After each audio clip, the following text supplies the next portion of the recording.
Back at the age of 17, Jojo Siwa came out to the public as a lesbian. And in recent months, we've discovered she no longer identifies that way at the age of 22. And she is in a public relationship with Chris Hughes, who she met on the set of Celebrity Big Brother. This has been incredibly controversial for people who are fans of her, people who are haters alike, and some people consider it hypocritical. Much of the LGBTQ community is lashing out at her for denying her true identity as a lesbian, and they're saying she needs to come back out of the closet. Miley Cyrus was one of those people who joked about it. But I saw a recent TMZ video where they interviewed Jojo about her new relationship and all of the commentary on it, and she is quite literally glowing, and it's not just the light that they're blaring onto her face. She can't stop smiling. She is even dressing in a different way. She just looks more conventionally attractive. She's not going around in costumes all the time with rainbows everywhere. She seems to be really growing up into her own and becoming an adult and maturing. And her response to all of this backlash is, I think, quite mature. She's not lashing out back at these people. She just thinks that her relationship should speak for itself. And I want to play this video. About 40 seconds in is when she comments on it. Okay, here we go. The thing is love is a beautiful rainbow, and I think that the LGBTQIA community needs to remember that love is love, and I think the hate from within the community is something that I've learned a lot from, and I think that a lot of people get to grow from, and I'm one of those people, but I think that it just, again, I get to be an example of love is love. You can be happy. And, AJ. Hi, Divas. How are you guys? talking about how love is love. Oh, okay. yes. So on that note, I do want to ask though about the Miley Cyrus comment. Oh, the yeah, joke my she guess. made. What I know you said you DM'd her. And I did. She responded. Yes. You guys talked more since then. Are you upset with her about that, or? Oh God, no, I couldn't. No love lost at all. She's Miley Cyrus. I grew up loving her. I'll forever love her. Things seem to be moving pretty fast with you and Chris. You know, what's that relationship like? We we're open to this relationship very soon. We saw a lot very quickly. I mean, listen, he is my favorite person in the world. You look happy too, by the way. Thank you. Yeah, it kind of, it's beautiful. It kind of radiates. Nah, he's my favorite person, and I'm very grateful and very happy. I was gonna say, last time I talked to you, Guy's very good at his job. Yeah. talked about your marriage. You already had like a best man picked out and everything. I for do you. have my best man picked out. I do. So any thoughts of marriage here with Chris? Or? So many thoughts. Okay. Is this the new car? The new car is great. Yeah, that guy's very Yeah. good at his job. Yeah, definitely props to him for getting the comment. But she's beaming. I mean, you can tell she's happier when she's now in a relationship with a man. And I think this is the natural way of things. Now she has just done an interview with Daily Mail talking about the pressure she faced from the gay community to join the cult, essentially. She said, "I was pressured into calling myself a lesbian," and she told the truth about her relationship with Chris Hughes and the ex, Kath Ebbs, who she publicly dumped, who is a female that identifies as non-binary. So basically, this is the comment that's going viral from it. She said, "When I came out at 17, I said, I'm pansexual because I don't care about gender. But then I kind of boxed myself in and I said, I'm a lesbian. And I think I did that because of pressure. In a weird way, I think it came a little bit from inside the LGBTQ community at times. From people I know, from partners I've had. You just get put in this world where you feel like because you've now said, I'm a lesbian, you have to be a lesbian. And the truth is, sexuality is fluid." So she's not entirely understanding the point of this. I think she was kind of groomed into identifying as gay for a lot of different reasons. One of them being that she's a child star who was raised on a reality TV show and needed to differentiate herself. There is a huge marketing boost from identifying as gay that she experienced the fruits of. There was also her strange friendship with Colleen Ballinger, who ran I forgot about that. Holy crap. the Miranda Sings YouTube channel. She had inappropriately close friendships with a lot of her fans, Jojo Siwa being just one of them, and a lot of people blamed Colleen Ballinger for that. Jojo Siwa, eventually identifying as gay. Perhaps Colleen's influence had something to do with that. There was also details about Colleen sharing way too much about her sex life with her husband, with her own fan base. That feels like a lifetime ago. Is that 2022? Yeah, but they were incredibly close for a long time when Jojo Siwa was still a child, which I think is something to raise an eyebrow at the very least. But Jojo says her relationship with Chris Hughes, according to some people, it's PR. They're faking it for attention. I mean, at the very least, it's been like 2 seconds. It's been like a single skip and a hop, and they're like asking her about marriage, which is just leading from the journalists. I think it's evident from the way she is acting in that interview alone that this isn't just a PR relationship that they're faking for headlines. She also told The Guardian, it's not platonic anymore. It's been a beautiful development, connection, and I'm absolutely head over heels for him, and he feels the same way. She says anyone who suggests their relationship is a PR stunt is only telling on themselves. Clearly, you've never been around us. I won't speak for him, but for me personally, the happiness in my life just radiates off of me right now. Literally yesterday, I've never been in more pain from smiling so much. And the gays just can't stand it.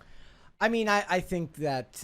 it's all love is love until someone is happy in a straight relationship and isn't part of their cult anymore. I don't know what's true here, but I'm just going to not take anyone's word for any of it. You could be 110% right, but everybody's always, how much of Hollywood is some type of planned relationship. I don't know if that's what this is, but...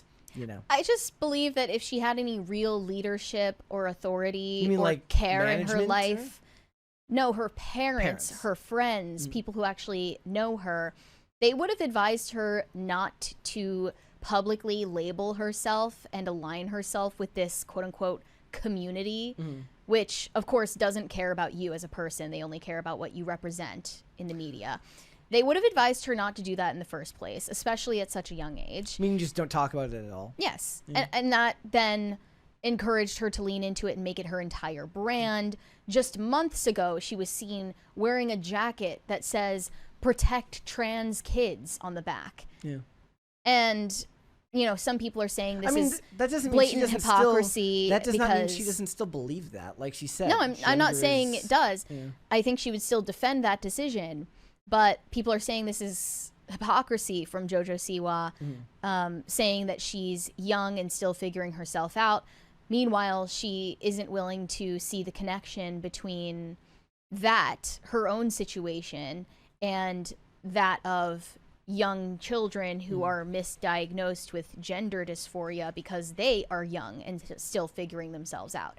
I think that's a revelation that she could possibly still come to down the line. I don't believe that she'll ever do that. Even if she comes to that realization that's never going to come out in public, she'll be labeled and it'll end her career before it even starts. It's never something that she'll never talk about it. Be advised to talk about publicly. Certainly she would become public enemy number one after J.K. Rowling, but still, I mean, she must realize at this point that the people who were propping her up for her LGBT affiliation never had an interest in her as a person in the first place. They were only willing to support her insofar as it benefits them and their cause. I mean, that's why people should take issue with the idea of having to believe in a concept like allies.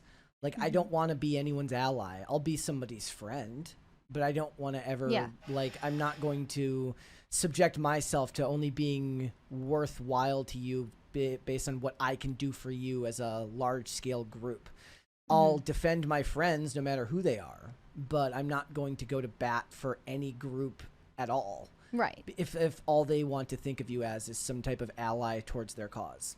And that goes for any group. We're not even just talking about this stuff. I'm talking about political factions and social movements. It's actually gross. Yeah. The entire concept of that. Well, I think the biggest sign that this isn't a PR stunt is actually just the change we've observed in how Jojo Siwa presents herself now.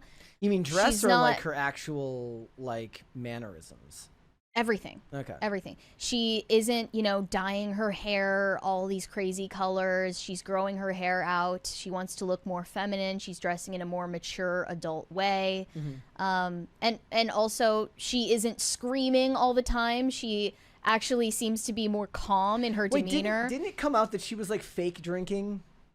Yes, one of the- she admitted to that. She admitted that that was what she was doing because she wanted to project a certain crazy wild child persona, and she has matured very quickly past that point. Yeah. Now that she realizes that was ridiculous of her to do, and she is just presenting herself to the world in a more genuine way now. I think that's the biggest sign that this isn't something she's faking for attention, because if all she wanted was attention, she would just continue down the route she was going last year. You don't think this could be connected to the idea of the vibe shift and just looking at the way the winds are blowing as far as the culture? I guess not, because music isn't going to change. Like, you could make the argument that these types of identities are going to become less fashionable based on trends, but I think music is only going further in that direction. Well, I don't think she's making a cynical move to hop on the cultural shift bandwagon. I think she could 110% be doing a cynical move to just jump on the not to say there's that no way, because I mean, even women who never identify as gay talk about this. They say that, when they were in a toxic relationship, if they were in a relationship that made them unhappy, whether or not it was abusive, it actually makes you feel, it makes you look the way you feel on the inside. It makes you less beautiful on the outside when you feel worthless because of a relationship you're in that is going nowhere. Women have talked about getting... I guess when I see this stuff, I think of like, I understand what you're saying in the context of like the real world. But when you put the added element of your job and that your image is part of your job now, I become more cynical.